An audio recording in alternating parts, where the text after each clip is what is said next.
अब आते हैं आज की अपनी कहानी के ऊपर। किसी भी देश की अदालत में अगर आप जाएं जहां मुकदमे चलते हैं, सैकड़ों हजारों केस होते हैं, मोटी मोटी फाइलें होती हैं। आप में से बहुत सारे लोगों को शायद अदालतों में जाने का कभी मौका मिला, मैं तो पता नहीं हज़ारों बार गया हूँ। तो वहाँ पे जब किसी केस नंबर पे बुलाया जाता है कि अगला केस नंबर ये, उससे पहले जज साहब के सामने सारी फाइल रखी होती है। वो तो थोड़ा सा होता है, बाकी और साइड में होती है। तो कई बार तो इतना इतना ढेर होता है, हज़ारों पन्ने, और दिन भर में पता नहीं कितने केस जज सुनते हैं।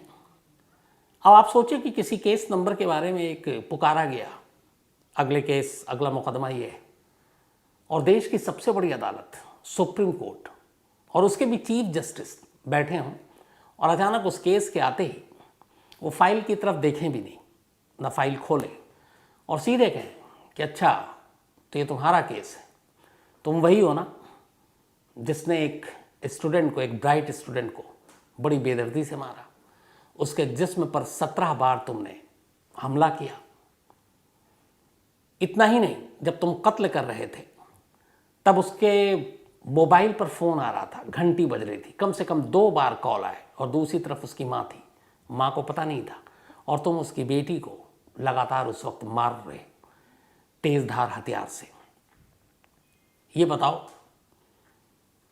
कि ये सारी चीज़ें मुझे आज भी याद हैं, इसलिए कि तुमने जिस तरीके से इस जुर्म को अंजाम दिया वो बेचैन कर देता है सोच कर ही कि क्या कोई शख्स ऐसा भी कर सकता है, और इसीलिए मुझे फाइल खोलने की ज़रूरत नहीं पड़ी। ये रंजन गोगोई, सुप्रीम कोर्ट के चीफ जस्टिस जो रिटायर हो गए, उन्होंने एक केस की सुनवाई के दौरान ये बात कही थी, बिना केस फाइल को खोले हुए। तो आप अंदाज़ा लगाएं कि वो केस कैसा होगा, उस केस में क्या कुछ हुआ होगा। आज वही कहानी आपके सामने है। कहानी मोहब्बत की नगरी आगरा, जहाँ ताजमहल है, वहाँ हुई एक मर्डर की। 15 मार्च 2013, 15 मार्च 2013 की बात है।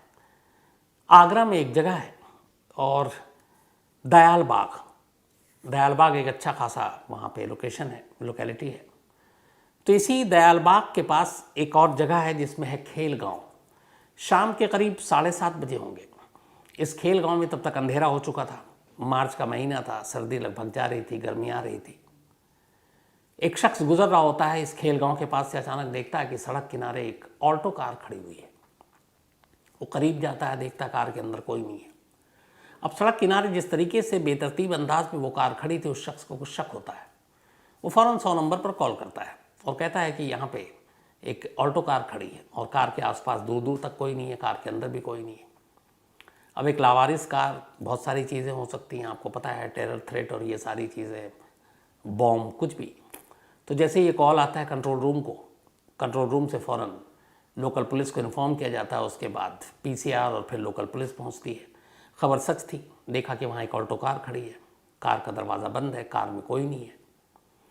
किसी तरीके से खैर पुलिस फिर कार को खोलती है। कार के अंदर से कुछ नहीं मिलता, लेकिन एक सीट पर एक कागज़ का टुकड़ा मुड़ा हुआ मिलता है। पुलिस उस कागज़ के टुकड़े को खोलती है तो उस पर एक फ़ोन नंबर लिखा हुआ था, मोबाइल का नंबर था। अब कार में कुछ नहीं, कार इस तरीके से खड़ी हुई है। पुलिस को कुछ समझ में नहीं आया। उन्होंने कहा चलो एक क्लू है, इस नंबर पे डायल करते हैं। तो उस नंबर पे पुलिस ने फ़ोन मिलाया, पुलिस के एक बंदे ने, और जब फ़ोन मिलाया तो वो जो नंबर था, वो एक फ़ोन उठाने वाले ने बताया कि उनका नाम ऋषिपाल शर्मा है और ये उनका नंबर है।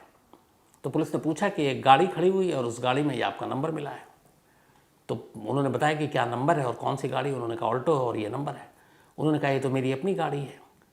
तो उन्होंने कहा ये गाड़ी यहाँ लावारिस क्यों खड़ी है? तो उन्होंने कहा ये गाड़ी मेरी बेटी सुबह लेकर निकली थी, उसको कॉलेज जाना था और वो कॉलेज गई थी, और मैं अपनी बेटी को लगातार फ़ोन कर रहा हूँ। उसकी माँ फ़ोन कर रही है, 50 फ़ोन कर चुके हैं, वो फ़ोन नहीं उठा रही है, फ़ोन स्विच ऑफ है। अब बेटी जिस कार में है वो कार लावारिस खड़ी हुई है, बेटी का कोई अता पता नहीं, माँ बाप परेशान, भागे भागे वो पुलिस के पास पहुँचते हैं। अब पुलिस को भी यह है कि एक गाड़ी मिली लावारिस, और उस गाड़ी में माँ बाप के हिसाब से एक बेटी होनी चाहिए थी और वो है नहीं। तो फिर क्या मामला है? माँ बाप खैर आते हैं, उसके बाद पुलिस उनका बयान दर्ज करती है। तो ऋषिपाल बताते हैं कि उनकी एक बेटी है जिसका नाम है नेहा शर्मा, पढ़ने लिखने में बहुत होशियार, नेहा शर्मा ने एमएससी किया पहले, फिर एमफिल किया और अब पीएचडी की पढ़ाई कर रही थी, डॉक्टरेट की, और वो भी आगरा के प्रतिष्ठित जो दयाल बाग एजुकेशनल इंस्टीट्यूट, यहाँ से वो पढ़ाई कर रही थी पीएचडी की। पढ़ने लिखने में बेहद तेज़ थी, माँ बाप को उस पर फ़ख्र था, नाज था। अब माँ बाप दोनों ने बताया कि हमेशा की तरह वो आज सुबह कॉलेज के लिए निकली, इंस्टीट्यूट के लिए, और वो गई। इंस्टीट्यूट जाने के बाद उससे बात भी हुई, लेकिन फिर उसको दोपहर 3 बजे तक घर आ जाना चाहिए था। वो घर नहीं लौटी तो माँ को फिक्र हुई, मैंने फ़ोन किया, कई बार घंटी बजी, किसी ने उठाया नहीं। फिर माँ करती रही, तो एक बार किसी लड़के की आवाज़ आई और उसने कहा कि दीदी सदर बाज़ार गई हैं। इतना कहकर फ़ोन काट दिया। अब माँ को लगा कि हो सकता है मार्केट किसी काम से गई हो, लेकिन मन में ये भी है कि फ़ोन क्यों कोई और कैसे उठा रहा है। इसके बाद वो फिर फ़ोन करती रही, लेकिन फ़ोन किसी ने उठाया नहीं। कोशिश करते करते एक बार और फ़ोन उठा। इस बार फिर फ़ोन पे एक लड़के की आवाज़ आई और उसने कहा कि दीदी तो पिक्चर देखने, मूवी देखने गई हैं और वो इस वक्त लाइन में लगी हुई हैं, टिकट ले रही हैं। इतना कहने के बाद फ़ोन कट गया। अब इसके बाद 50 फ़ोन किया, फिर नेहा से कोई बात नहीं हुई। अब उन्होंने ये बयान दिया, गाड़ी लावारिस मिली है, नेहा का सुराग नहीं है। अब मामला हाई प्रोफाइल, पुलिस ने फ़ौरन अपनी टीमें लगाई। आसपास जहाँ जहाँ वो थिएटर, सदर बाज़ार, सब जगह ढूंढा गया, कहीं नेहा का कोई सुराग नहीं मिला। अगला दिन आ गया, 15 मार्च के बाद 16 मार्च की तारीख आ गई। 16 मार्च को भी कोई सुराग नहीं मिलता है। अब पुलिस कॉलेज पहुंचती है, नेहा के तमाम दोस्तों से, तमाम क्लासमेट से, इन लोगों से पूछताछ करना शुरू करती है, लेकिन कोई सुराग नहीं मिलता। इसी दौरान पुलिस को पता चलता है, इस तफ्तीश के दौरान, कि आखिरी बार नेहा को इसी दयाल बाग एजुकेशनल इंस्टीट्यूट के एक लैब के पास देखा गया था, और ये बायोटेक्नोलॉजी लैब था, और इस लैब के पास उसे देखा, किसी विटनेस ने बताया, कोई स्टूडेंट था। तो पुलिस को लगा कि इस लैब के पास इसका मिलना आखिरी सुराग था, तो अब क्या करें। पुलिस ने इधर उधर ढूंढा, उसके बाद अब लैब के अंदर तलाशी जाकर लेने का फैसला किया। लैब का दरवाज़ा खुलवाया गया। दरवाज़ा खुला, जैसे ही पुलिस अंदर दाखिल हुई, पुलिस सन्न रह गई। पूरा लैब का जो फर्श था वो खून से सना हुआ था, और उसी फर्श पर ज़ख्मी हालत में, दूर से ही देख कर लग रहा था कि कितनी बुरी तरह से मारा गया है, नेहा की लाश पड़ी थी। सलवार उसका घुटनों तक था, जिस्म पे अलग अलग जगहों पे तेज़ धार हथियार के निशान थे। पास ही एक शीशे का टुकड़ा पड़ा हुआ था, ग्लास का, जिसको देखकर लग रहा था कि शायद उस टुकड़े से भी हमला किया गया। बट जिस तरीके से लाश की हालत थी, पुलिस को लगा कि जिसने भी मारा है बहुत बेदर्दी से कत्ल किया है। अब खैर, इस दौरान में माँ बाप को खबर की गई। माँ बाप को जब ये पता चला, जो गम का पहाड़ टूटा, वो माँ बाप, आप समझ सकते हैं कि क्या होगा। खैर, पुलिस को अपना काम करना था। पुलिस ने लाश उठाई, उसके बाद अस्पताल भेजा पोस्टमार्टम के लिए।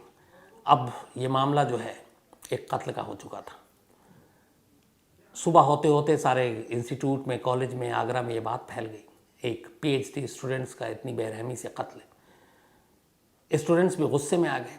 उन्होंने विरोध प्रदर्शन करने के लिए बाहर सड़कों पे आ गए, ट्रैफिक जाम करने लगे, धरना प्रदर्शन शुरू कर दिया। अखबारों में, मीडिया में ये खबरें आ गई, और इस खबर को लेके पूरी हर तरफ लोगों का गुस्सा, आक्रोश पुलिस के ऊपर। अब आगरा पुलिस के ऊपर और दबाव कि इस केस को जल्द से जल्द सुलझाओ। आगरा पुलिस लगी रही, जितने भी लोगों से पूछताछ हो सकती थी पूछताछ करती रही। करीब 250 लोगों से पूछताछ पुलिस कर चुकी, लेकिन कोई सुराग नहीं मिल रहा है। इधर दिन बीतता जा रहा है, पुलिस के ऊपर दबाव बढ़ता जा रहा है। इसी पूछताछ के दौरान एक दिन इसी इंस्टीट्यूट के एक प्रोफेसर ने एक पुलिस वाले से कहा कि एक लड़का है जिसका नाम है उदय, आप एक बार उससे पूछताछ करो और शायद कोई सुराग मिले। अब पुलिस ने जो है वो उदय से पूछताछ करनी शुरू की। अब वो लड़का भी बहुत हाई प्रोफाइल, उसके रिश्तेदार नाना शायद आईएएस अफसर थे, लेकिन कुछ खास कामयाबी नहीं मिली। उसने कहा कि हाँ, मैं कई बार मिला था, देखता था, लेकिन, और पुलिस को भी लगा कि उसको कोई ऐसी जानकारी नहीं है। इसी दौरान एक और चीज़ हुई। पुलिस को पता चला कि जिस लैब से ये लाश मिली है उस लैब के आसपास कुछ कंस्ट्रक्शन का काम चल रहा था और उस कंस्ट्रक्शन का काम का एक ठेकेदार था जिसका नाम है विशाल। तो पुलिस इस उम्मीद पर कि शायद विशाल ने 15 मार्च की शाम को कुछ देखा हो, क्योंकि वो साइट पे था, तो एक इम्पॉर्टेंट गवाह हो सकता है। तो विशाल को ढूंढते ढूंढते उसके घर पहुंची। जब घर पहुंची तो अजीब चीज़ देखने को मिली। पुलिस ने देखा कि घर के बाहर विशाल की साइकिल खड़ी है और उस पर लाल लाल कुछ धब्बे लगे हुए हैं, ऐसा लगा खून का निशान है। फिर पुलिस ने देखा कि विशाल के जो कपड़े हैं वो बाहर धुले हुए हैं, उस पर भी कुछ लाल लाल रंग के निशान हैं। और तो और देखा कि विशाल के जो जूते हैं वो भी टंगे हुए, उसको शायद धोकर टांगा गया था और उस पर भी कुछ लाल मार्क्स हैं, निशान हैं। अब लाल रंग ये इशारा कर रहे थे कि कहीं ना कहीं मामला गड़बड़ है, शायद ये खून के धब्बे हों, खून के निशान हों।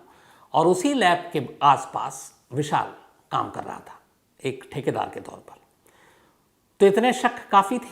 पुलिस ने विशाल को उठाया, थाने ले गई।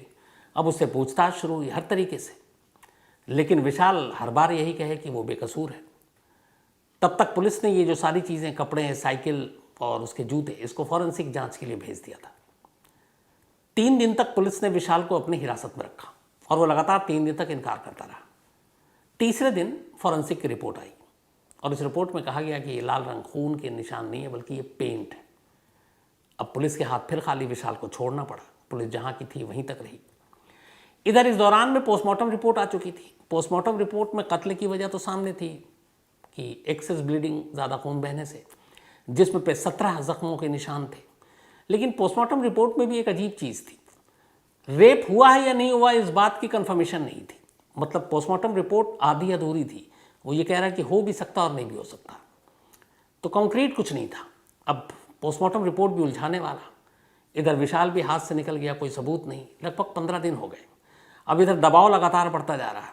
छात्रों के अंदर गुस्सा भी है और पुलिस के हाथ खाली हैं। तब पुलिस ने फिर अपनी गलतियों को कुछ सुधारने का फैसला किया। पहले 2 दिन पुलिस को आमतौर पर हर केस में ऐसे ही होता है, हल्के में लेते हैं। अब 15 दिन हो गए थे, दबाव था ऊपर से आला अफसरों का भी प्रेशर, गवर्नमेंट का भी और आम लोगों का भी। 15 दिन के बाद पुलिस ने तय किया कि चलते हैं उस लैब को जिसको सील करके रखा हुआ था और एक बार फिर वहीं से सुराग ढूंढने की कोशिश करते हैं। अब इस बार पुलिस की टीम अपने साथ फॉरेंसिक टीम को लेकर जाती है। लैब के अंदर जाते हैं और वहाँ छोटी से छोटी चीज़ों को वो कलेक्ट करते हैं एक सबूत के तौर पर। इसी तलाश के दौरान उन्हें लैब के फर्श से कुछ बाल मिलते हैं। वो बाल का साइज़ देखकर एहसास हो रहा था कि ये किसी लड़के का है।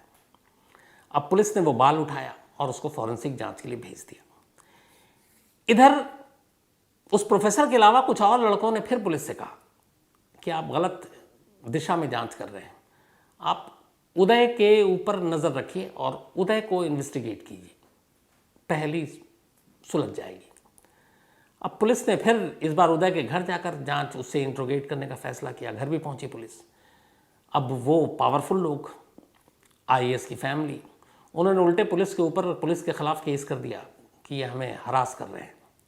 अब पुलिस भी डर रही है कि भैया बड़े लोग हैं, पता नहीं कहीं कोर्ट वोट ना पहुंच जाए, हमारी भद पिट जाए, इधर केस सुलझ नहीं रहा है। अब इधर धीरे धीरे 250 लोगों से पूछताछ हुई, इसमें जीरो इन करते करते अब 22 सस्पेक्ट बचे और उन 22 में उदय भी है।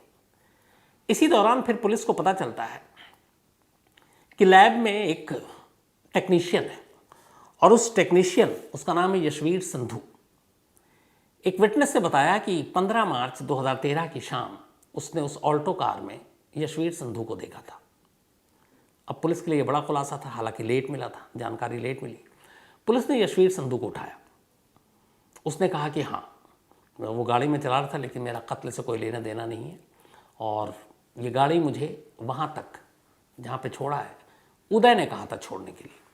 अब पुलिस को लगा कि एक पहला, लेकिन उसने कहा कि उदय ने क्या किया था ये मुझे जानकारी नहीं, क्योंकि उदय कब कहाँ किया था, कत्ल में शामिल है नहीं, मुझे नहीं मालूम। अब पुलिस के फिर हाथ खाली, इधर डर भी रही है कि बड़े ताकतवर लोग हैं, कितनी बार पूछताछ करूं। इसी दौरान में एक बार पहली चीज़, अच्छी चीज़ हुई, वो ये कि जो 15 दिन के बाद लैब से फॉरेंसिक एविडेंस कलेक्ट किए गए थे उसकी रिपोर्ट आ गई। जो फर्श से बाल बरामद हुए थे, 22 लोगों के सैंपल भेजे गए जो सस्पेक्ट बचे थे, उनमें से एक उदय भी था। और वो सारे बाल जो वहाँ से कलेक्ट किए गए थे उदय से मैच कर गए। अब जब फॉरेंसिक रिपोर्ट आ गई तो अब पुलिस के पास शक की कोई वजह बची नहीं। इसी के बाद पुलिस ने उदय को उठाकर उससे फिर से पूछताछ करने का फैसला किया, तीसरी बार। इस बार पुलिस ने उससे अपने हिसाब से तमाम तरीके से बात की, पूछताछ की, मनोचिकित्सक को भी बिठाया, बार बार एक सवाल को 1000 बार पूछा ताकि वो कहीं पे भी कुछ गड़बड़ बोल रहा है तो फिर सच बोले, ये भी एक तरीका होता है। और आखिरकार इस लंबे इंट्रोगेशन, लंबी पूछताछ के बाद उदय टूट गया और उसने कन्फेस कर लिया। उसने कहा कि हाँ, नेहा शर्मा का कत्ल उसने किया है। 39 दिन बीत चुके थे इस मर्डर केस को। 15 मार्च को शुरू हुआ था और उसके बाद 23 अप्रैल 2013 को आगरा पुलिस ने एक प्रेस कॉन्फ्रेंस की और कहा कि उसने इस केस को सुलझा लिया है और यशवीर संधू लैब टेक्नीशियन और उदय, इन दोनों को गिरफ्तार किया। लेकिन गिरफ्तार करने के बाद जो सारी सेक्शन और धाराएं थे वो सिर्फ और सिर्फ मर्डर के थे। पुलिस ने कहा कि पोस्टमार्टम रिपोर्ट से क्लियर नहीं हुआ, इसलिए रेप के चार्जेस नहीं लगाए।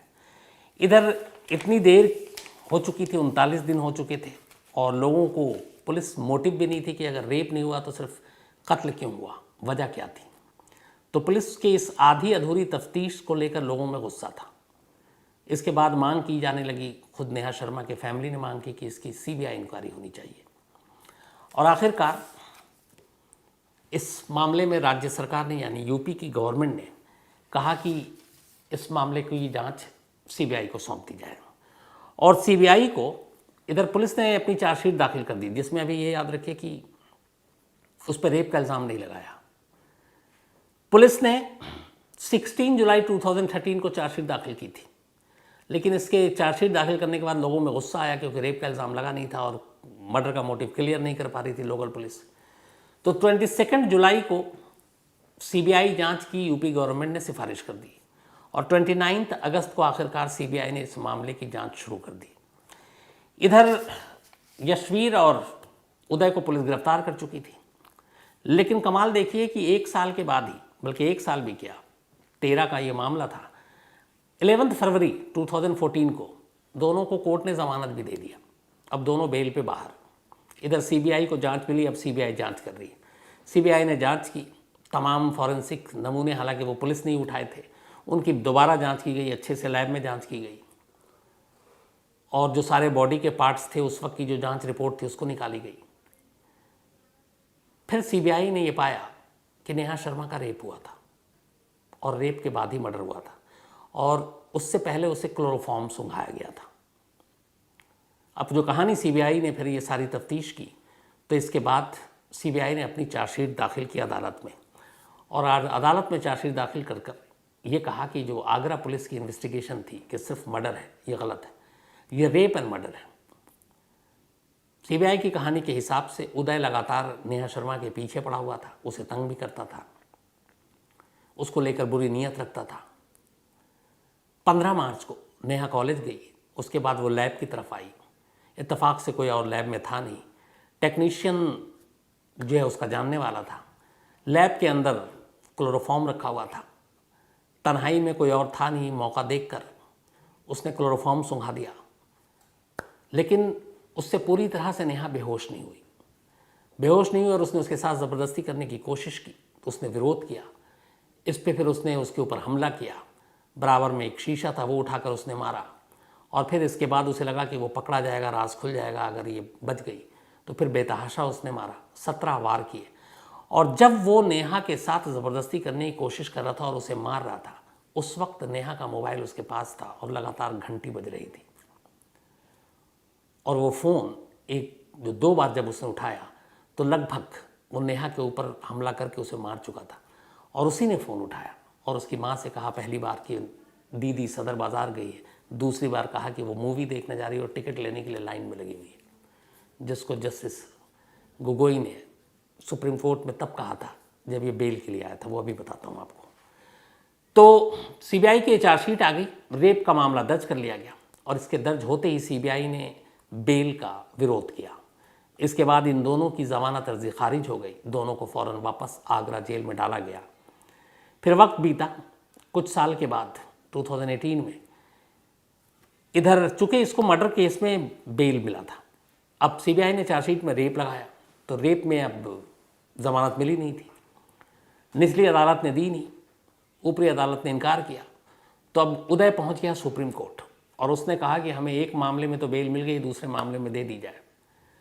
तब चीफ जस्टिस गोगोई की ये अदालत थी और ये कहानी उस वक्त मीडिया में और हर तरफ थी, और तब उन्होंने कहा था कि ये वही केस है ना जिसमें एक पीएचडी स्टूडेंट को बड़ी बेरहमी से मारा गया, उसके जिस्म पर 17 चाकू के निशान थे, और जब कत्ल हो रहा था तब उसकी मोबाइल की घंटी बज रही थी और कत्ल होता जा रहा था। तो ऐसे अपराध, ऐसी चीज़ें ज़हन से जाती नहीं हैं, बेचैन करती हैं, और ऐसे मामले में ऐसे शख्स को कोई कैसे ज़मानत दे सकता है। सुप्रीम कोर्ट ने यह कहकर ज़मानत देने से इनकार कर दिया था।